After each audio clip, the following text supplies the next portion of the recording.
നിത്യവും നാം. ഭൂമിക്കു പച്ചപ്പുതപ്പേകി നിൽക്കുന്ന സസ്യങ്ങളെ തൊഴുക നിത്യവും നാം.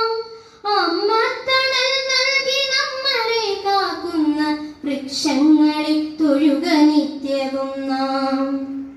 അന്നമായി വായുവായി നമ്മളെ കാക്കുന്ന തരുനിരകളെ തൊട്ടു വന്ദിക്കണം.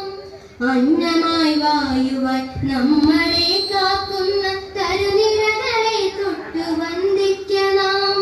കിളികൾക്കു വീടായി കൂടായി മാറുന്ന ഹരിത വൃക്ഷങ്ങളെ സ്നേഹിക്കണം. കിളികൾക്കു വീടായി കൂടായി മാറുന്ന ഹരിത വൃക്ഷങ്ങളെ സ്നേഹിക്കണം. ഭൂമിക്കു പച്ചപ്പുതപ്പേകി നിൽക്കുന്ന സസ്യങ്ങളെ തൊഴുക നിത്യവും നാം. അമ്മത്തണൽ നൽകി നമ്മളെ കാക്കുന്ന വൃക്ഷങ്ങളെ തൊഴുക നിത്യവും നാം. വൃക്ഷങ്ങളെ തൊഴുക നിത്യവും നാം.